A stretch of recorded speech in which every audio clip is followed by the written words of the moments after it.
चलो बस ध्यान दो। हाँ, कैपिटल बजटिंग वाला अपना टॉपिक कंटिन्यू कर रहे हैं। सबसे पहले अच्छी खबर सुनाता हूँ आपको। चलो अब बातें मत करना, पहले अच्छी खबर सुन लो। क्वेश्चन नंबर 8 जो था ना, जो अपन आगे सॉल्व करने वाले हैं, उसमें क्या करना है वो देख लो। पेज नंबर 90 पे है आपके मॉड्यूल में क्वेश्चन नंबर 8। मैंने आपको लास्ट लेक्चर में बोला था कि फिर नेक्स्ट टाइम ये कंटिन्यू करेंगे। 4, 5, 7 ये सब मैंने करवा दिए थे। 8 वाला जो क्वेश्चन है वो अपने नहीं सॉल्व करेंगे। रीजन बता देता हूँ। क्वेश्चन में जो डेटा दे रखा है, मैं कल पढ़ रहा था, आपको पढ़ाने के लिए रेफर कर रहा था, बहुत ज़्यादा डेटा दे रखा है। और मेरे हिसाब से अगर ये सब्जेक्टिव पेपर में पूछते तो 16 to 20 मार्क्स का क्वेश्चन होता है। हाँ, और कंटेंट बहुत सारा है, तो उतना आपको पता है कि वैसे भी अपने जो कर रहे हैं वो वेटेज के हिसाब से ज़्यादा ही चल रहा है, क्योंकि 1 मार्क के क्वेश्चन के लिए अपने कितने बड़े सम सॉल्व कर रहे हैं आप देख रहे हो। तो ये सम बिल्कुल भी रिक्वायर्ड नहीं है, तो अननेसेसरी टाइम वेस्ट करने का कोई सेंस नहीं है। तो आप क्वेश्चन नंबर 8 जो है उसको कैंसिल कर दो।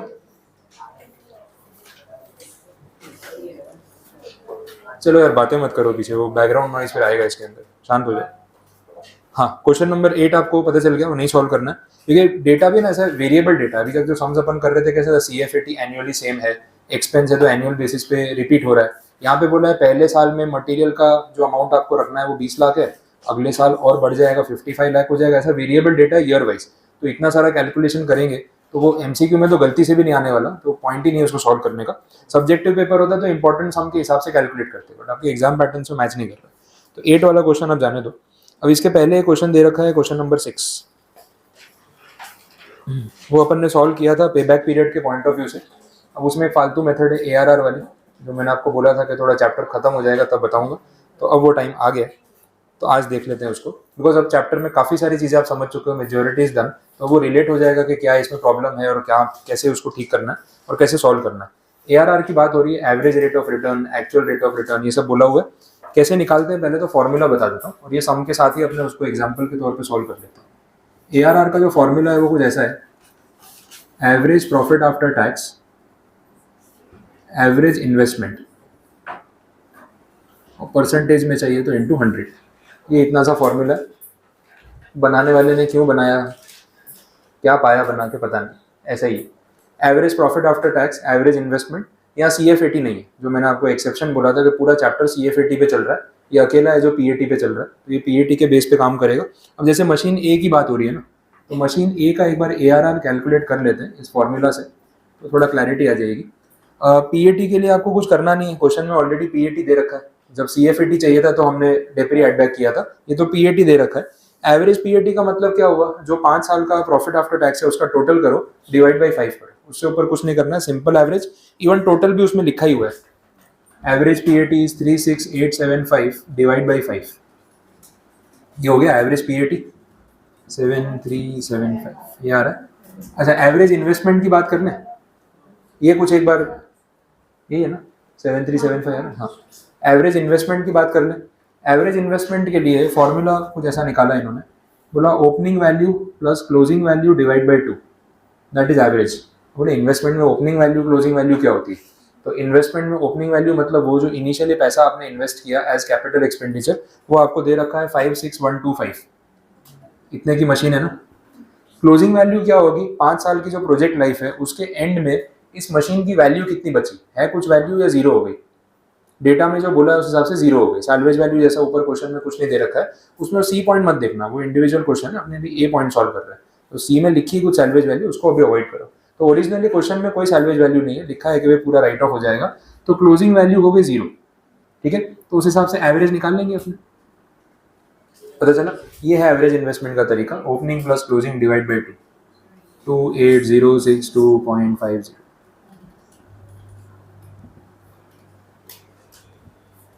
ठीक है, ये पॉइंट। अब परसेंटेज में आप कन्वर्ट कर लो, देखो ARR कितना आता है।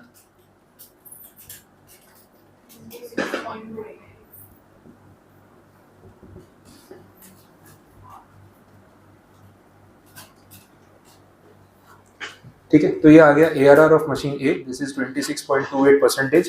ये बस फॉर्मूला का इम्प्लीमेंटेशन हमने कर दिया। वैसे आप मशीन B के लिए भी कैलकुलेट कर सकते हो सेम वे में, और कुछ करने की जरूरत नहीं है वैसे, क्योंकि नंबर्स पूरे सेम ही आ रहे हैं। मशीन B में गिनना ही नहीं पड़ेगा, देख लो, क्योंकि PAT सेम है, एवरेज यही आने वाला है। कैश फ्लोज का ऑर्डर अलग है, लेकिन टोटल सॉरी पीएटी का ऑर्डर अलग है लेकिन टोटल पीएटी तो सेम ही दे रखा है, तो यही एवरेज आएगा। मशीन के केस में भी इनिशियल इन्वेस्टमेंट भी सेम है, तो वापस एवरेज भी यही आने वाला है। तो डिवाइड करोगे सेम परसेंटेज, तो बी का ARR भी वही का वही आने वाला है, कोई डिफरेंस आने वाला नहीं, तो आपको कैलकुलेट करने की जरूरत ही नहीं। तो ये ARR वाला इम्प्लीमेंटेशन यहाँ पे फर्स्ट क्वेश्चन जो पूछा है वो कंप्लीट हुआ। अब इसमें मैं आपको एक बार एक और फॉर्मूला बता रहा हूँ जो पहले मॉड्यूल में होता था, कहीं थियरी में आपको दिख जाए ना तो पता होगा, उस हिसाब से बता के रख देता हूँ। नहीं दिया होगा तो अच्छी बात है, लेकिन एक ऐसा भी फॉर्मूला आता है, average PAT upon original investment into 100, ऐसा भी एक फॉर्मूला होता है। अब बोले सर ये एवरेज था, ये ओरिजिनल, फर्क क्या है? अगर ओरिजिनल इन्वेस्टमेंट बोला है तो आप डायरेक्टली यही अमाउंट ले लोगे ना, इनिशियल इन्वेस्टमेंट 56125, फिर वो प्लस 0 डिवाइड बाई 2, ऐसा कुछ करने की जरूरत नहीं है।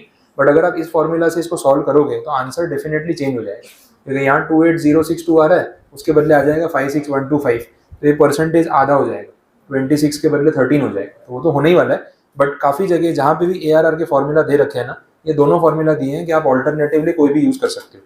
पहले अपनी पुरानी मॉड्यूल में भी दोनों दिए होते थे, इसलिए मुझे भी हैबिट है मैं दोनों ही बताता हूँ, लेकिन अभी इस वाले सब में ये एक ही फॉर्मूला दिख रहा है, तो शायद उन्होंने कन्वीनियंस के लिए या कन्फ्यूजन हटाने के लिए एक फॉर्मूला नहीं दिया आपको और एक ही दिया है। बट एक बार फिर भी नॉलेज पर्पज के लिए आप दूसरा भी ध्यान रखें, बाई चांस क्वेश्चन में कहीं पे MCQ में इसका कोई रेफरेंस आ जाए तो एटलीस्ट आपको पता होना चाहिए कि ऐसा भी कुछ होता है, ठीक है। तो उस हिसाब से मैंने बता दिया, सिर्फ एवरेज के बदले ओरिजिनल लेना है, इतना ही चेंज है, बाकी का तो पूरा इंप्लीमेंटेशन सेम है, ठीक है। बिना सर पैर की मेथड है, कोई कंसेप्ट कोई लॉजिक नहीं है, क्या जरूरत थी इसको बनाने की, उससे कुछ अचीव नहीं हुआ, लेकिन अब फॉर्मूला दे रखा है तो है। अब जिसने बनाया ना उसने अपना नाम तक नहीं दिया इसको, तो गालियां भी किसको दे वो भी समझ नहीं आ रही है ना। तो बाकी वो स्टैटिस्टिक्स में तो होता है ना, इसका फॉर्मूला उसका फॉर्मूला, अपने FM में बाकी बोलते हैं गॉर्डन वॉल्टर, मालूम तो है गॉर्डन है वॉल्टर है, इसको गाली देनी है कि भाई क्या बनाया तूने। यहाँ पे इसने क्या स्मार्ट वर्क किया, फॉर्मूला बना के अपने लिए छोड़ दिया, लेकिन नाम नहीं दिया खुद का, तो अपने वो भी नहीं पता कर पा रहे कि कौन है ये। पर ठीक है, जो भी है चलेगा, 1 मार्क अगर मिल जाए इसका तो कम गालियां खाएगा, और क्या हो गया। तो ARR वाला पॉइंट यहाँ पे फर्स्ट क्वेश्चन जो A क्वेश्चन था वो कंप्लीट। अब उसमें ना C पार्ट है वो देख लो, B तो अपन ने सॉल्व कर लिया था पे बैक वाला, C पार्ट में उन्होंने नया क्या किया, सैल्वेज वैल्यू वाला पॉइंट इंट्रोड्यूस कर दिया। ये बोला मशीन A की अगर हम बात करें तो उसकी salvage value at the end of 5 years अगर 3000 रुपीज है तो उसका क्या इम्पैक्ट होगा ARR पे वो बताना है। अब मैं इसी में प्रेजेंटेशन में चेंज कर देता हूँ, देखो इसमें तो कोई फर्क पड़ेगा नहीं, यहाँ पे ये जो आपको 0 दिख रहा है ना वो हो जाएगा 3000, चलो कुछ क्लोजिंग वैल्यू का फायदा तो हुआ। अब इसकी वजह से अमाउंट चेंज होगा, ये चेंज होगा तो परसेंटेज चेंज हो जाएगा, बस उतना फर्क है और कुछ भी नहीं है। ये देख लो ना कितना आ रहा है, ये 59,000 होगा तो 28, सॉरी 28 तो पहले 29,2956 एंड 0.5, ठीक है। तो इससे परसेंटेज देख लो कितना आ रहा है,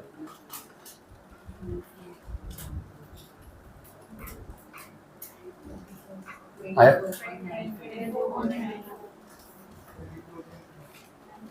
चलेगा 9495, जो डेसिमल है उस हिसाब से आप कन्वर्ट कर लेना, 24.94 ये आ रहा है ARR इस सिचुएशन में अगर सैल्वेज वैल्यू आ गई तो। अब इसमें भी जो मशीन B बोला है उसमें सैल्वेज वैल्यू 0 ही रखी है, तो पहले वाला ही आंसर है, फिर से गिनने की कोई नीड है नहीं, तो वो चलेगा क्योंकि वही नंबर्स है, वही 26% जो पहले आ रहा था वही आने वाला है, तो कंप्लीट है। तो ARR वाला मेथड हो गया, इससे ज़्यादा टाइम मत देना, आपका टाइम ज़्यादा कीमती है और मेथड फालतू है।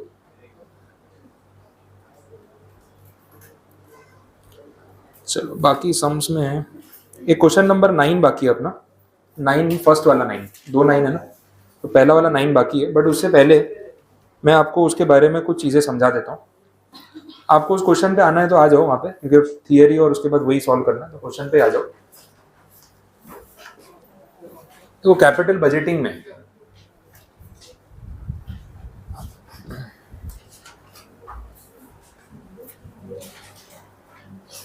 हाँ ध्यान दो, कैपिटल बजटिंग में कहीं ना कहीं हम रिस्क और अनसर्टेनिटी को रिलेट कर रहे थे बार बार, और ये बहुत सारी चीज़ों में हमने देखा है, NPV हो, PI हो, IRR हो, risk adjusted discounting rate, certainty equivalent वाले कैश फ्लोज, हर जगह ये था कि कहीं ना कहीं रिस्क रहने वाला है।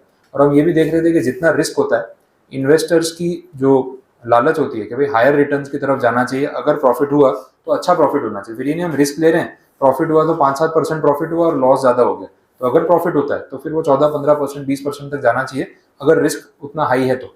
अब रिस्क को असेस करने के बहुत सारे तरीके हैं कि हम रिस्क को कैसे असेस करें, रिस्क कितना ज़्यादा है कितना कम है। तो इसका एक तरीका आपने स्टैटिस्टिक्स में पढ़ा हुआ है, दैट इज स्टैंडर्ड डेविएशन, ठीक है। स्टैंडर्ड डेविएशन आप लोगों ने स्टैटिस्टिक्स में गुजरात बोर्ड में पढ़ा होगा, CBSE में शायद सिलेबस में नहीं, और गुजरात बोर्ड में तो अपने को आदत है, स्टैंडर्ड डेविएशन बोला, फॉर्मूला आ गया दिमाग में, कौन सा कॉलम बनाने, क्या गिनना, अभी गिन के दे दोगे आप, वो तो आपको पता है। अब बात करते हैं मतलब की, स्टैंडर्ड डेविएशन होता क्या है। तो जो आपने फॉर्मूला पढ़ा है वो एक्स आई minus x bar whole square करके फिर अंडर रूट, ये वो सब आपको पता है। उसका मतलब बता देता हूँ कि क्या है exactly. Standard deviation again relates to risk, वो आपको रिस्क शो करता है। मैं इसका एक कॉमन एग्जांपल दे रहा हूँ, जैसे कोई शेयर की बात कर लेते हैं। एक पर्टिकुलर शेयर है किसी कंपनी का, 2500 रुपीज़ की उसकी एवरेज वैल्यू है। इस प्राइस के आसपास वो कहीं ना कहीं ट्रेड करता है। अब मैं आपको ऐसा बोल रहा हूँ कि आज ये 2500 रुपये का शेयर जब ओपन हुआ मार्केट में, तो एक दिन में इसने जो वेरिएशन दिखाया वो कुछ इस तरीके से, आज का लो और आज का हाई ये है। अब बोलो आपको ये शेयर कैसा लग रहा है, रिस्की लग रहा है या सेफ लग रहा है? इन्वेस्टमेंट करना चाहिए, डर लगेगा ना। आपने इस पॉइंट पे खरीदा और इधर चला गया तो वापस आएगा कभी ना कभी, लेकिन तब तक तो हार्ट बीट उल्टी तरफ जाएगी ना, फिर ये नीचे जाएगा, हार्ट बीट ऊपर जाएगी। वही रिलेशन होता है, हार्ट बीट और स्टॉक का प्राइस इन्वर्सली रिलेटेड है, price down heart beat up, वैसे होता है। ब्लड प्रेशर भी उसी डायरेक्शन में, शुगर लेवल भी उसी डायरेक्शन में, ठीक है। और कभी अपर सर्किट भी लग जाता है, हार्ट बीट इतनी ऊपर चली गई कि अब खत्म, ऐसा रिस्क हो सकता है। यहाँ लोअर सर्किट वहाँ अपर सर्किट होने वाला है, सब चीज़ें। तो देखो ये 1900 की तरफ चला गया ना, तो आप एकदम से डर जाओगे, बोले यार अभी सुबह तो 2500 में खरीदा, सीधा 1900 पे चला गया, अभी लोअर सर्किट तक और आगे जाने की चांसेस लग रहे हैं। तो वोलेटिलिटी बहुत ज़्यादा है, वोलेटिलिटी इज रिस्क, अनसर्टेनिटी। तो अगर आप लॉन्ग टर्म इन्वेस्टर हो तो आप सोचोगे यार ठीक है, पर इतना वेरिएशन भी डर लगता है ना। अगर मैं आपको बोलूँ कि इसके बदले जो वेरिएशन का रेंज है दैट इज 2450 एंड 2560, अब ये कंपेरेटिवली सेफ लग रहा है ना? नहीं यार ये ठीक है। अगर मैं 2500 में खरीदा और 2450 पे बंद हुआ तो इतना दुख नहीं होगा, ठीक है। अपने को होल्ड करना है, कभी ना कभी तो वो आ जाएगा। और ऑसिलेशन इतना ही है, थोड़ा बहुत ही मूव कर रहा है, लेकिन ये जो मूवमेंट है ना ये डराएगा आपको, ये डेविएशन है और कुछ नहीं है। एवरेज प्राइस से जितना ज़्यादा डेविएट करेगा उतना आपको डर ज़्यादा लगेगा, रिस्क ज़्यादा फील होगा। कम डेविएट करेगा तो रिस्क कम फील होगा। अब इसमें डिपेंड करता है कि आप मार्केट में कौन से इंटेंशन से आप इन्वेस्ट कर रहे हो। अगर आप ट्रेडर हो तो आपको ये ज़्यादा अच्छा लगेगा, तो फिर यहाँ पे आने पे ही खरीदोगे ना। स्मार्ट ट्रेडर यहीं पे खरीदेगा, यहाँ तक आने का वेट करेगा, प्रॉफिट बुक करके निकल जाएगा। लेकिन वो स्मार्ट ट्रेडर की जो क्वांटिटी है पूरे मार्केट में वो थोड़ी सी, ठीक है, वो वही तो कमाते हैं पैसा, बाकी लोग तो अपना पैसा उनको दे रहे हैं, मार्केट वैसे चल रहा है। लॉन्ग टर्म इन्वेस्टमेंट अगर आप करते हो और शेयर थोड़ा बहुत मूव होता रहता है तो आपको फर्क नहीं पड़ता कि ठीक है 50-100 रुपये इधर उधर हो भी गया तो हमको तो अभी पैसे उठाने ही नहीं ना, साल 2 साल बाद देखेंगे कितना ग्रो करता है कितना नहीं, वहाँ वेरिएशन नहीं। लेकिन फिर भी इन्वेस्ट करते टाइम अपनी ये चीज़ देखते हैं और वॉलेटिलिटी से कहीं ना कहीं डरते हैं। तो डेविएशन शोज रिस्क, ये स्टैंडर्ड पॉइंट है। अब उसमें जो फॉर्मूला आप लगाते हो ना स्टैंडर्ड डेविएशन वाला, उसमें आप यही करते हो, एक्स आई होती है सारी ऑब्जर्वेशंस, फिर एक एवरेज होता है इन सबका, इसके साथ आप निकाल के देखते हो कि कितना डिफरेंस आ रहा है, फिर वो उसका स्क्वायर करते हो। अगर फ्रीक्वेंसी या प्रोबेबिलिटी कुछ है तो मल्टीप्लाई करते हो, फिर स्क्वायर रूट आता है। ये ऐसा कुछ फॉर्मूला आपने यूज़ करते हैं, दैट इज स्टैंडर्ड डेविएशन। ये इसका सिंबल मैं अभी सॉल्व करवाता हूँ, जिनको नहीं आइडिया पता चल जाएगा। बट इस तरीके से हम एक फॉर्मूला इसके लिए लगाते हैं जिससे डेविएशन पता चलता है। एवरेज मतलब जो भी ऑब्जर्वेशन है उसका एवरेज के साथ कितना वेरिएशन, जैसे इस एग्जाम्पल में एवरेज है तो एक प्राइस है 1900, this is one of the observations. एक प्राइस है 3100, this is one of the observations. तो आपको दिख रहा है कि भाई वेरिएशन एवरेज प्राइस से कितना ज़्यादा हो रहा है। तो जितना ज़्यादा डेविएशन होगा उतना ज़्यादा डर आपको लगेगा। ये डेविएशन ज़्यादा है मतलब रिस्क ज़्यादा है, और ये डेविएशन कम है तो रिस्क कम है। तो स्टैंडर्ड डेविएशन अगर आप निकालते हो तो that is a measure that determines the risk factor, कितना ज़्यादा है कितना कम है। ऐसा ही एक और फैक्टर होता है जिसको अपने बोलते हैं कोएफिशिएंट ऑफ वेरिएशन। इसका फॉर्मूला कुछ ऐसा है, ठीक है, परसेंटेज में चाहिए तो 100, अदरवाइज ये ठीक है, कोएफिशिएंट ऑफ वेरिएशन, ठीक है। तो ये स्टैंडर्ड डेविएशन डिवाइड बाई वही एवरेज जो आपने निकाला इनटू 100, ये फॉर्मूला है इसका। अब ये सारी चीज़ें कहीं ना कहीं रिस्क के बारे में बात करती है। अब बोलो सर स्टैंडर्ड डेविएशन यूज़ करें या कोएफिशिएंट ऑफ वेरिएशन यूज़ करें, पहले ये निकालना तो पड़ेगा ही, तो इस पे जाएं या यहीं से डिसीजन ले लें। अब ये कैसे करना है वो भी उन्होंने थियरी में एक्सप्लेन किया। अगर आप स्टैंडर्ड डेविएशन निकाल रहे हो तो स्टैंडर्ड डेविएशन आपको एक पर्टिकुलर प्रोजेक्ट के बारे में उसका वेरिएशन, डेविएशन या रिस्क प्रोफाइल बताएगा। लेकिन जब आपको 2 अलग अलग प्रोजेक्ट्स दे रखे हैं और आपको कंपेयर करना है कि दोनों में से ज़्यादा रिस्की कौन सा है, कम रिस्की कौन सा है, तो उसमें आपको ये कोएफिशिएंट ऑफ वेरिएशन हेल्प करेगा। ये रिलेटिव मेजर बताता है, ये इंडिविजुअल मेजर बताता है। इस तरीके से समझ लो, रिलेटिव मतलब एक के कंपैरिजन में दूसरा कितना रिस्की है कितना कम रिस्की है वो बताएगा, और ये इंडिविजुअली हर एक प्रोजेक्ट के बारे में आपको डेविएशन बताएगा। तो डिसीजन मेकिंग में आपको ये चीज़ ज़्यादा काम आ सकती है, अगेन डिपेंडिंग ऑन डेटा। और अभी मैं सामने आपको ये चीज़ टैली करा देता हूँ कि डेटा में कब ये ज़्यादा बेनिफिशियल है और कभी। फॉर्मूला के बारे में आइडिया लगा, बेसिक अभी अप्लाई करते हैं तो आपको मालूम पड़ेगा। अब वो क्वेश्चन देख लो जो 9th वाला था ना अपना, 9th का फर्स्ट, उसमें आप डेटा देख लो, पेज नंबर 92 पे है। बोला 2 म्यूचुअली एक्सक्लूसिव प्रोजेक्ट्स हम वॉच कर रहे हैं, असेस कर रहे हैं, एक्स और वाई, मतलब या तो एक्स सिलेक्ट होगा या Y, mutually exclusive. Project X का जो आपका कॉस्ट है 3 लाख रुपीज़ है, प्रोजेक्ट वाई का जो कॉस्ट है 3,60,000 रुपीज़, ये इनिशियल इन्वेस्टमेंट हो गया।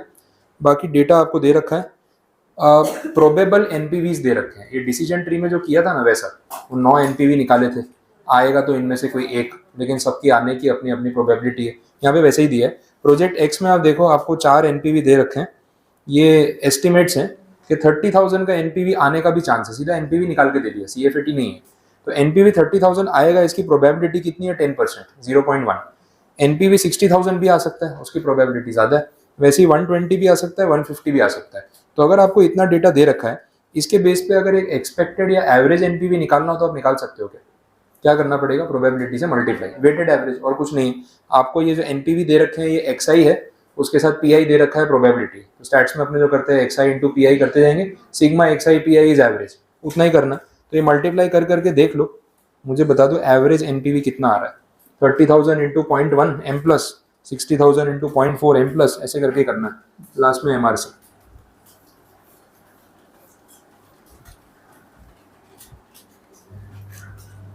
ये सारे आपके एक्सआई है, 30,000, 60,000, 120, 150, और प्रोबेबिलिटी भी दे रखी है 0.1, 0.4। अब इनको मल्टीप्लाई कर दो, एक्सआई पीआई,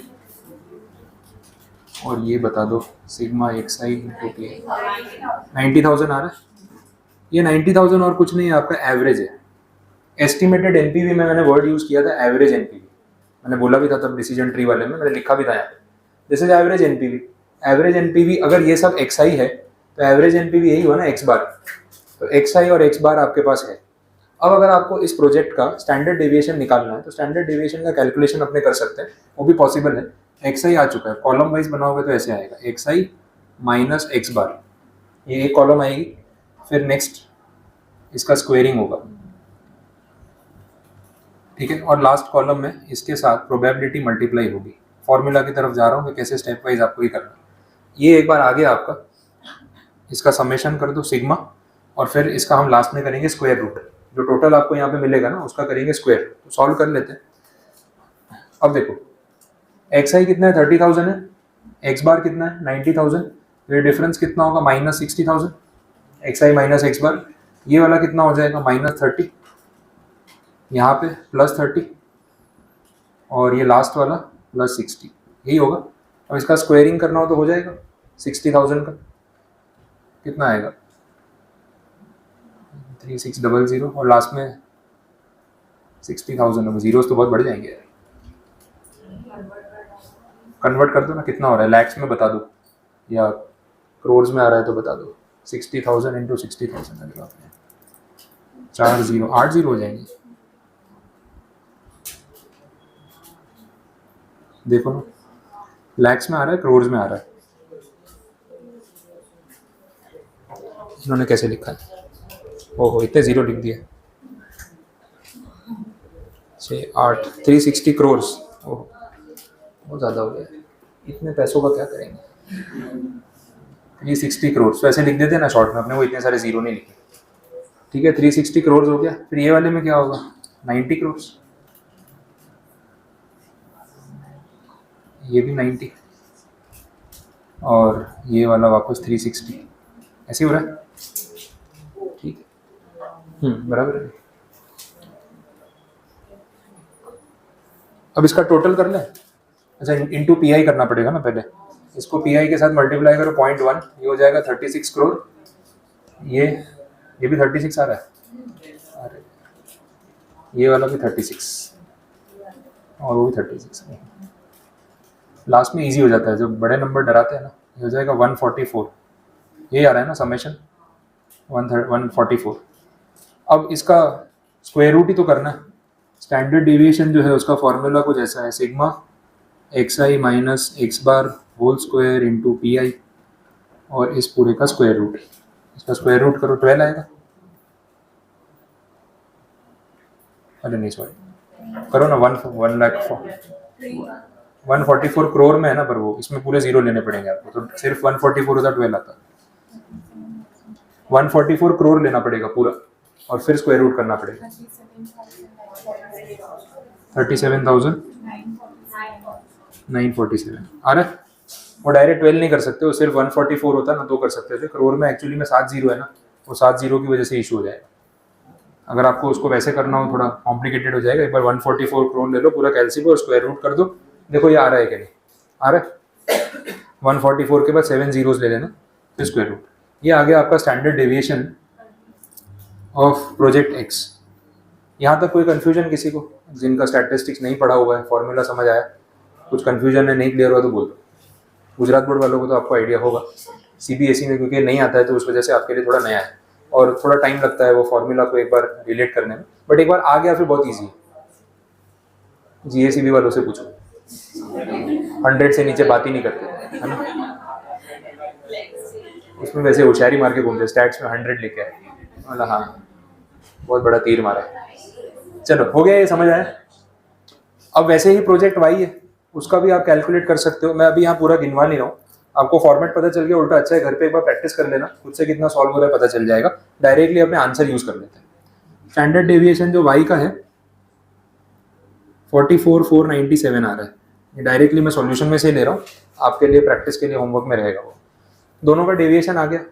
अब डेविएशन के बेसिस पे अगर आप जज करोगे तो जिसमें डेविएशन कम है वो सेफ है, जिसमें डेविएशन ज़्यादा है वो रिस्की है। तो रिस्क फैक्टर तो इसका हाई हो गया और इसमें रिस्क कम हो गया, तो ये स्टैंडर्ड डेविएशन के बेस पे पता चल रहा है। अब बात कर लेते हैं कोएफिशिएंट ऑफ वेरिएशन वाले फैक्टर की, क्योंकि दो प्रोजेक्ट्स है ना, कंपैरिजन करना हो तो स्टैंडर्ड डेविएशन कितनी बार इनकम्प्लीट साबित होता है, उसका रीजन बता रहा हूँ क्या है, अभी फॉर्मूला से आपको क्लियर हो जाएगा। तो कोएफिशिएंट ऑफ वेरिएशन में जो फॉर्मूला है वो कुछ ऐसा है, स्टैंडर्ड डेविएशन अपॉन मीन, और अगर आपको परसेंटेज में चाहिए तो इंटू 100। ये समझ आ गया। देखो एक्स के लिए अगर अपन कैलकुलेट कर रहे हैं ना, तो स्टैंडर्ड डेविएशन है आपका 37,947 और मीन कितना था 90,000। तो ऐसे करके आपको कोएफिशिएंट ऑफ वेरिएशन मिल जाएगा प्रोजेक्ट एक्स का, जो भी नंबर आ रहा है। क्लियर है। अच्छा वैसे ही अगर अपने वाई के केस में कैलकुलेट करें तो क्या होगा वो भी समझ लो। ऊपर आएगा 44,497 और इसका जो मीन है ना, मैं आपको डेटा में से ही बता रहा हूँ, सॉल्यूशन में से, इस प्रोजेक्ट का मीन भी 90,000 ही है। ये सॉल्यूशन में भी आप देखोगे, आप सॉल्व करोगे तो मिल जाएगा, ये भी 90,000 ही है।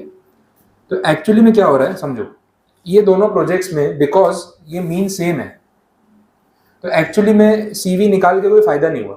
अगर स्टैंडर्ड डेविएशन के बेस पे डिसीजन ले लेते तो भी ठीक था, बट हर सम में ऐसा जरूरी थोड़ी ना है कि ये एक्स बार और वाई बार सेम होगा, अलग अलग भी तो हो ही सकता है। तो जहां पे ये वेरी करेगा ना, उसका इम्पैक्ट फिर इन वैल्यूज पे पड़ेगा, और इसलिए ये कोएफिशिएंट ऑफ वेरिएशन निकालना जरूरी है। जब दो प्रोजेक्ट्स को आप आपस में रिलेट कर रहे हो तो रिलेटेबल वैल्यू या रिलेटिव वैल्यू ये है कोएफिशिएंट ऑफ वेरिएशन, और स्टैंडर्ड डेविएशन जो है वो एब्सोल्यूट या सिंगल वैल्यू है जो रिलेशन में नहीं, वो खुद के साथ ही कंपेयर करती है।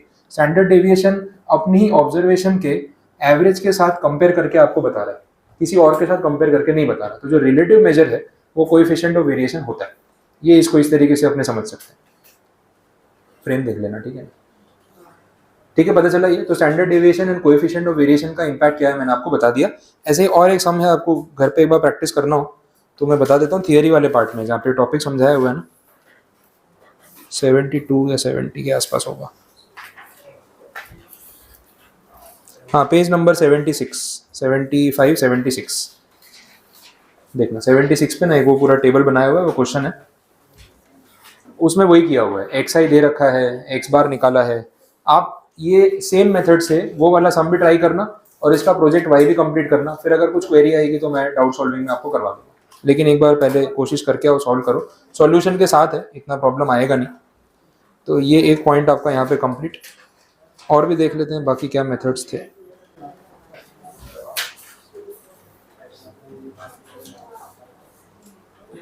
एक और थियोरेटिकल कंसेप्ट मैंने आज डिस्कस करवाया था, वो भी देख लो, पेज नंबर 67 पे, 67 पे देखना। एक टॉपिक दे रखा है कैपिटल रेशनिंग, मिला?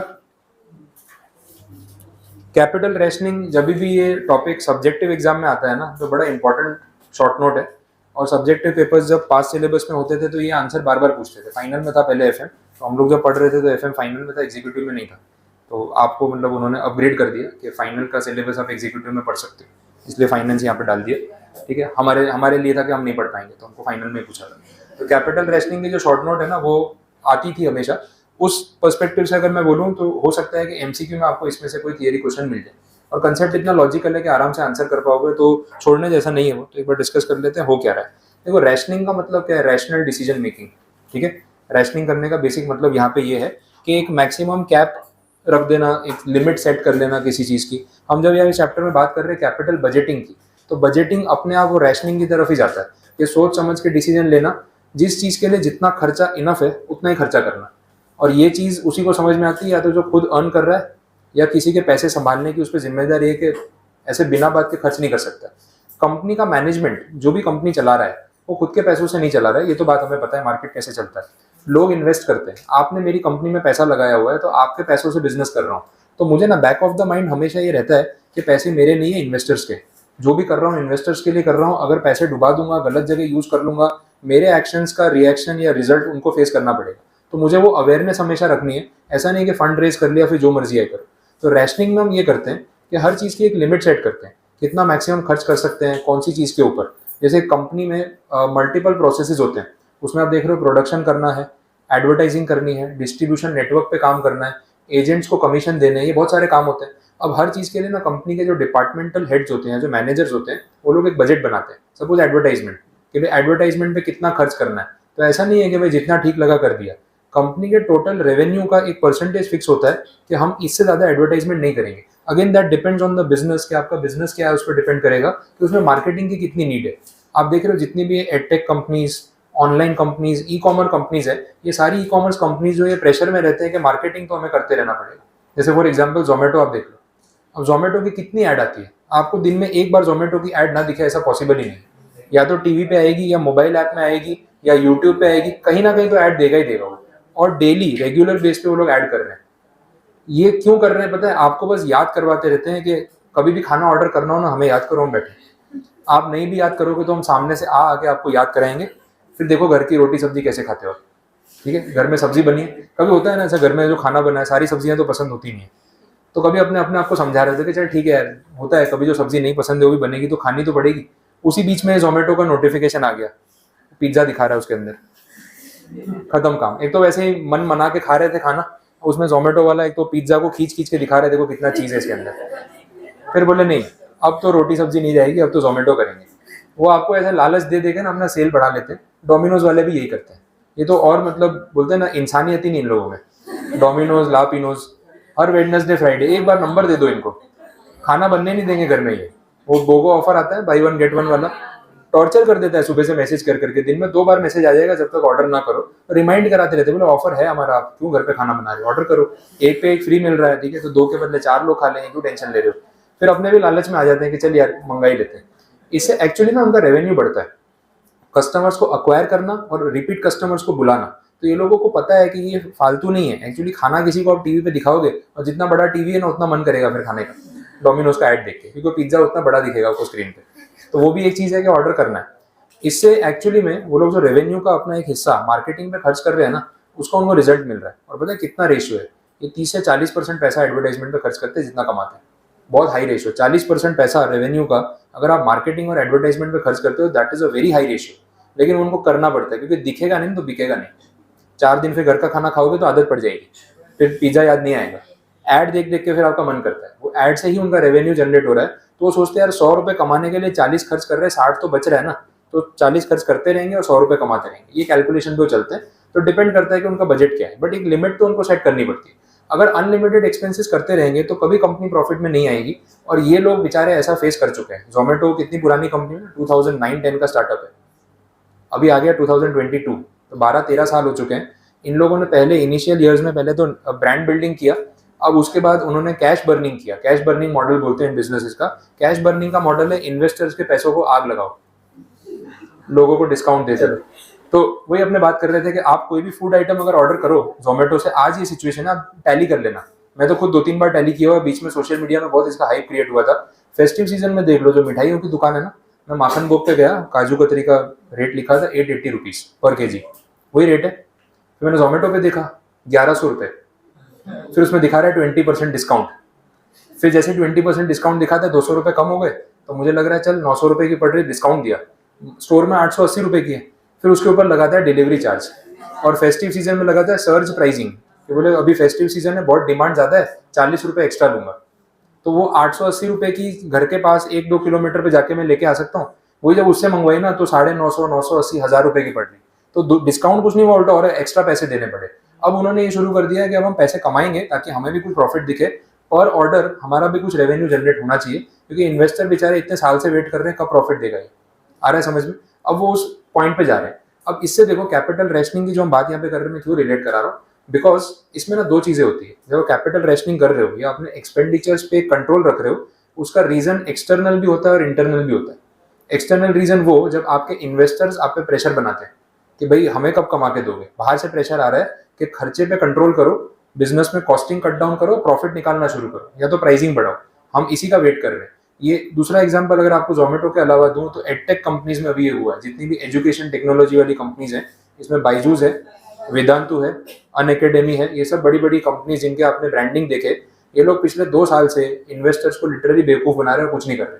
और अब इनका ना ट्रैप मतलब जो था वो अपने आप ओपन हो रहा है। और लास्ट में अगर आपने लास्ट 2-4 महीने में इनकी हालत देखी हो, व्हाइट हैट जूनियर, उसकी भी ऐड देखी होगी, 6 साल का बच्चा सॉफ्टवेयर बनाएगा, मार्क जुकरबर्ग को कंपटीशन देगा, देखा था वो ब्रांडिंग, सारा फेक मार्केटिंग है। 6 साल का बच्चा यूट्यूब ही चलाने वाला और गेम ही खेलने वाला है, उसके पीछे कोडिंग क्या होती है उसको सिखा के दिखा दो, ठीक है। ये सब बनाने की बात थी। उन्होंने लॉकडाउन वाली सिचुएशन का बेनिफिट उठाया कि अब हम रिवॉल्यूशन कर देंगे, ये कर देंगे, वो कर देंगे। जैसे लॉकडाउन खुला ना, वो सब वहीं का वहीं आ गया। अब कोई अनअकैडमी और बाइजूस पे महंगे कोर्सेज परचेज करने नहीं जाएगा, वो ऑफलाइन कोचिंग पे ज्यादा फोकस करेगा। और ये मार्केट में प्रूव हो गया कि वो सिस्टम उनका जो दिखा रहे हैं वो इतना कोई रिवोल्यूशनरी नहीं है कि ऑफलाइन बंद हो जाए। अच्छा, आपने देखा बाइजूस कोई ऑफलाइन सेंटर खोल रहा है, private offline centre near you. पहले बोल रहा था ऑनलाइन ही पढ़ेगी पूरी दुनिया, अब बोल रहा है हम ऑफलाइन सेंटर खोल रहे हैं। तो जो ऑफलाइन ऑलरेडी चला रहे थे वो भी तो ठीक काम ही कर रहे थे ना, इसका मतलब है वो भी तो वही मॉडल पे आ गया वापस। तो एक्चुअली में उन्होंने खुद ही प्रूव कर दिया कि हम जो मॉडल का प्रॉमिस कर रहे हैं ना वो सस्टेनेबल नहीं है। हाँ, जिसके लिए ऑप्शन नहीं है उसके लिए सस्टेनेबल है, बट जिसके लिए ऑप्शन है ऑफलाइन का उसके लिए सस्टेनेबल नहीं है। और वैल्यूएशन क्या दे रहे हैं बाइजूस की, $22 बिलियन, ये बाइजूस की कंपनी की वैल्यूएशन है। और बोला प्रॉफिट कितना कमाया, 0, 1100 करोड़ का लॉस 6 महीने का या क्वार्टरली, पूरे साल का तो 2000 करोड़ से ऊपर का लॉस कर रहे हैं। और मतलब जितना रेवेन्यू कमा रहे हैं ना उससे डबल 2 टाइम्स एक्सपेंडिचर हो रहा है एडवर्टाइजमेंट पे। 600 करोड़ का रेवेन्यू और 1200 करोड़ का एडवर्टाइजमेंट, बाकी का पैसा कहाँ से आ रहा है, इन्वेस्टर्स का कैश बर्निंग हो रहा है। और अपनी वैल्यूएशन मार्केटिंग कर करके बढ़ाए जा रहे हैं। अब इन्वेस्टर्स ने लास्ट टाइम में बाइजूस ने एक राउंड रेज किया फंडिंग के लिए, रेज करने गए, इन्वेस्टर्स ने बैकआउट कर दिया। बोले एक तो $22 बिलियन की वैल्यूएशन आप कर रहे हो, उसके सामने ऑन पेपर आपका 1200 करोड़ का लॉस है। वो 1200 करोड़ के लॉस को आप जस्टिफाई कैसे करोगे? तो पहले एक काम करो, अपने खर्चे कट डाउन करो, ये 1200 करोड़ के लॉस को कम करके दिखाओ या प्रॉफिट में आके दिखाओ, फिर हमसे और पैसे मांगना और पैसे नहीं देंगे। तो एक्चुअली में ना उनको वो राउंड कैंसिल करना पड़ा और ये बात मार्केट में आई और इससे उनका नाम भी खराब हुआ कि इतना बड़ा ब्रांड बन रहे हैं, लेकिन अब इन्वेस्टर्स को इन पे फेथ नहीं है। अब इसका रिएक्शन क्या करना था, उनको खर्चे कट डाउन करके दिखाने थे। बेवकूफ़ी क्या कि एडवर्टाइजमेंट तो कम करेंगे नहीं, ट्यूटर्स को ही निकाल दिया। 1000 ट्यूटर्स को उन्होंने हटा दिया कि अब हमारे पास पैसे नहीं है आपको काम देने के लिए, तो आपको निकाल रहे हैं। व्हाइट हैट जूनियर ने एक साथ 600 एम्प्लॉयज को निकाला। वेदांतु और अनअकैडमी, बाइजूस, ये लोगों ने 500 to 1000 एम्प्लॉयज जो उनके ट्यूटर्स हैं उनको ही हटा दिया। मतलब तो उन्हीं की बेस पे तो कमा रहे हो, उनको हटा रहे हो। इससे तो शाहरुख खान को मत दो ना पैसे, हाँ ट्यूटर को दे दो, वो थोड़ी ना पढ़ाने आने वाला है, ठीक है। तो एडवर्टाइजमेंट पे मार्केटिंग पे खर्चा कर रहे हैं, लेकिन ट्यूटर्स को हटा के मंथली सैलरी का बजट कम कर दिया। इससे इनके जो लॉसेज है वो कहीं ना कहीं कट डाउन हुए। तो वो लॉसेस को कट डाउन करके रेवेन्यू और प्रॉफिट का बीच का मार्जिन सेट करके इन्वेस्टर्स को अट्रैक्ट करने की कोशिश कर रहे हैं कि और पैसे दे दो। जोमेटो वाले ने ऑलरेडी उस चीज़ पे वर्क करना स्टार्ट कर दिया और उन्होंने अपने लॉसेस कम करके दिखाए। अब ये एडटेक वाले बेचारे परेशान हो रहे हैं कि अब फाइट कैसे करें, क्योंकि अब एक्चुअली में ऑफलाइन के साथ फाइट नहीं कर पा रहे। अब वो ऑफलाइन खोलेंगे तो उनका जो आइडिया था, जो उनका प्रोजेक्शन था, वही फेल हो गया कि हम रेवोल्यूशनराइज करेंगे कि आप ऑनलाइन घर बैठ के पढ़ सकते हो, अट्रैक्टिव वीडियोज, ये वो सारी चीज़ें फ्लॉप हो गई। और अल्टीमेटली बात वापस वहीं आ गई क्योंकि कोविड खत्म हो गया और ये लॉन्ग टर्म चलता तो उनको बेनिफिट होता मजबूरी में, बट अब अदरवाइज नहीं हो रहा। तो ये सब बिजनेसेस इस तरीके से काम करके ना ओवर वैल्यूड हैं और इन्वेस्टर्स का पैसा बस बर्न कर रहे हैं, कैश बर्निंग हो रहा है। तो एक्सटर्नल प्रेशर की जो बात कर रहा हूँ यहाँ पे वो यही है, जब इन्वेस्टर्स की वजह से कंपनी को अपने एक्सपेंसेस को कट डाउन करना पड़ता है। ऑन दी अदर हैंड जो दूसरा ऑप्शन है यहाँ पे वो उन्होंने बोला है इंटरनल प्रेशर। अब इंटरनल रीजन क्या होते हैं कैपिटल रेशनिंग के, उसका एग्जाम्पल जो उन्होंने दिया है मैं उसके बेस पे आपको बता देता हूँ। थियरी में एक बार देख लेते हैं, पेज 68 पे है, IRR वाला एक पॉइंट बोला हुआ है, वो एक अच्छा पॉइंट है, वो देख लेते हैं। IRR का क्या पॉइंट है वो आप देखना, उसमें इंटरनल कैपिटल रेशनिंग के टाइप में बताया हुआ है। IRR का मतलब हम क्या है वो देख चुके हैं, actual rate at which company is earning return, ठीक है। अब कंपनी का मैनेजमेंट क्या कर सकता है, IRR की एक लिमिट सेट कर सकता है। अब बोले सुन लो पॉइंट, IRR की लिमिट सेट कर सकता है कि जो भी प्रोजेक्ट में हम पैसा लगाएंगे, तो छोटे छोटे प्रोजेक्ट्स में लगाएंगे, एक बड़े प्रोजेक्ट में पैसा लगा के फंसेंगे नहीं। इससे बेटर है 4 छोटे प्रोजेक्ट में पैसा लगाएंगे, थोड़ा डाइवर्सिफिकेशन हो जाएगा और कहीं से तो कमाएंगे। तो उसमें ना जो हम प्रोजेक्शन कर रहे हैं कि वेदर टू इन्वेस्ट और नॉट, तो उसमें ना एक IRR का बेंचमार्क सेट कर देंगे कि भाई 15% से कम IRR अगर किसी प्रोजेक्ट से निकल रहा है एक्सपेक्टेड, तो हम उसमें इन्वेस्ट नहीं करेंगे। जस्ट एन एग्जाम्पल, 15% एक अज्यूम रेट है। तो मैनेजमेंट ने ये जो रिस्ट्रिक्शन सेट किया, this is also rationing. Rationing का मतलब एक बजट सेट कर दिया, 15% से कम पैसा कमाने को मिलेगा ना, तो प्रोजेक्ट हमारे लिए फिजिबल नहीं है, क्योंकि फिर बचेगा ही कुछ नहीं, हमें नहीं इन्वेस्ट करना। अगर कोई प्रोजेक्ट ऐसा आता है हमारे सामने जो 15% से ज़्यादा IRR का रिटर्न जनरेट करके देता हो, तो हम सोचेंगे, अदरवाइज हम इन्वेस्ट नहीं करेंगे। तो ये किसी ने बाहर से नहीं बोला आपको, ये आपने एज अ मैनेजमेंट खुद डिसीजन लिया, और उस हिसाब से अब आप प्रोजेक्शन कर रहे हो कौन से प्रोजेक्ट में कितना रिटर्न जनरेट होता है, तो हम इन्वेस्ट करेंगे, अदरवाइज नहीं करेंगे। दूसरी चीज़, एक डिविडेंड का एग्जाम्पल उन्होंने दिया कि जब शेयर होल्डर्स को आप डिविडेंड देना स्टार्ट करते हो ना, वो लालच में आ जाते हैं, एक बार दिया अगले साल और देना पड़ेगा, उसके अगले साल भी देना पड़ेगा, क्योंकि कंपेयर करेंगे, लास्ट ईयर डिविडेंड दिया, इस साल नहीं दिया। इससे क्या होता है, रिटेल इन्वेस्टर डर जाते हैं। एक साल आप डिविडेंड मत दो रिटेल इन्वेस्टर को, उसके माइंड में क्या आता है कि भाई 2 दिन में कंपनी बंद होने वाली है, फटाफट शेयर बेचो और भागो। सब लोग शेयर बेचना एक साथ शुरू कर देते हैं। उसका इम्पैक्ट क्या होता है, शेयर का प्राइस डाउन होने लगता है। फिर अगले दिन बोलते भी, देखा अच्छे टाइम पे बेच दिया, आज देखो शेयर का रेट क्या हो गया। मतलब तुम सबने बेचा ना, इसलिए गिरा, वो होल्ड करके रखते हैं तो कोई प्रॉब्लम नहीं, मार्केट वैसे काम करता है, लेकिन रिटेल इन्वेस्टर नहीं समझता। तो ये सारी चीज़ें यहाँ पे डिविडेंड के पॉइंट ऑफ व्यू से जो बोल रहा हूँ, कंपनी के ऊपर एक प्रेशर रहता है कि डिविडेंड तो देना ही है इंटरनली अपने मेंबर्स को, लेकिन वो डिविडेंड देने के लिए अगर फंड्स की शॉर्टेज हो गई तो बाद में दिक्कत होगी। खर्चे के ऊपर थोड़ा कंट्रोल करो, कैपिटल एक्सपेंडिचर, रेवेन्यू एक्सपेंसेस, जहाँ कट डाउन हो सकते करो। और बीच में मैं आपको जो कंपनीज के एग्जांपल दे रहा हूँ, इनका मैंने डेटा पढ़ा, अनअकैडमी में शायद ये आया था या बायजूस में था, अनअकैडमी का ही था मोस्ट प्रोबेबली। उन्होंने क्या किया, अपने सारे एम्प्लॉयज़ को स्ट्रिक्ट गाइडलाइन दे दी कि हम ट्रैवल एक्सपेंसेस को कट डाउन करेंगे। बोले कोई भी एम्प्लॉय बिजनेस क्लास में ट्रैवल नहीं करेगा, इकोनॉमी में जाना पड़ेगा। फर्क पड़ता है इससे, कंपनी में 1000 एम्प्लॉय काम कर रहे हैं, कितने लोग कहाँ से कहाँ सिटी टू सिटी ट्रैवल करते होंगे for marketing, business meetings, aggregation, amalgamation, what ever it is, acquisition के लिए। बिजनेस क्लास में जाते हैं तो रेट का कितना फर्क होता है फ्लाइट की टिकट में। नॉर्मल इकोनॉमी क्लास की टिकट ही अपने को महंगी लगती है, उसमें बिजनेस क्लास में जाएंगे तो मल्टीपल टाइम्स महंगी है ना टिकट। तो अगर ये खर्चा हम कट डाउन करेंगे तो ओवरऑल पूरे साल में जो कंपनी की प्रॉफिटेबिलिटी है उस पर कुछ फर्क पड़ेगा या नहीं पड़ेगा। ये छोटी छोटी चीज़ें मैटर करती है। तो कंपनी ने पॉलिसी बना दी कि हम लग्जरी होटल्स में स्टे नहीं करेंगे, 3 स्टार के ऊपर नहीं जा सकते आप, और फ्लाइट में आप जा रहे हो तो इकोनॉमी का पैसा ही कंपनी से मिलेगा, बाकी अगर आपको बिजनेस क्लास में जाना है ऊपर के पैसे आप खुद भरो। ये कट डाउन करने से कंपनी के लॉसेस जो है वो कट डाउन होंगे। तो ऐसे भी कंपनीज को स्टेप लेने पड़ते हैं अगर उनको डिविडेंड्स के लिए फिर फंड्स निकालने हैं तो। ये सब अपनी जगह। एक अपना पेटीएम IPO जिसका डूब गया, वो 2150 का शेयर लॉन्च किया, आज 800 रुपये, 750 रुपये का शेयर है। उसके CEO जो उसके फाउंडर है पेटीएम के, उन्होंने अपनी सैलरी, खुद की सैलरी क्या डिसाइड किया, अभी रिसेंटली रिपोर्ट आई लास्ट मंथ, 796 करोड़ रुपीज़ पर एनम। विजय शेखर शर्मा जो पेटीएम के फाउंडर है, उनकी 1 साल की सैलरी, कितना अमाउंट, 796 करोड़ रुपीज़ पर एनम। और कंपनी का जो डेटा आया क्वार्टरली, लास्ट क्वार्टर का उनका लॉस है 640 करोड़, उसके पहले के क्वार्टर का लॉस था 350 करोड़। तो लॉस डबल होता जा रहा है। और उसमें CEO क्या बोल रहा है, बोले मैं तो अपनी सैलरी लूंगा, कंपनी चले ना चले। वहीं से दिख रहा है कि इंटेंशन क्या है और कंपनी कहाँ जा रही है। CEO खुद फाउंडर होने के बाद पहले तो इक्विटी बेच के पैसे कमा लिए ऑफर फॉर सेल में, और वो भी 200 रुपये का शेयर की वैल्यू नहीं थी, 2000 में बेचा। बेचारे रिटेल इन्वेस्टर्स लेके बैठे हुए परेशान होकर। अब आप 1 साल का अपना खुद का पैकेज रखते हो 800 करोड़, ये अगर आपने अगले 5 साल कंटिन्यू कर लिया, फिर पेटीएम चले डूबे आपको क्या फर्क पड़ता है, आपके तो पैसे कमा लिए ना आपने, फिर उन्हीं पैसों से आप दूसरा बिजनेस करोगे। तो ये सारी चीज़ें कहीं ना वो लीडर कैसे बिहेव कर रहा है, इन्वेस्टर्स वो भी देखते हैं। इसलिए पेटीएम का मार्केट में इन्वेस्टमेंट पर्पज से नाम अभी खराब चल रहा है। अब वो ये सब चेंजेस जब तक नहीं करेंगे ना, तब तक नाम ठीक नहीं होगा और फंडिंग नहीं मिलेगी।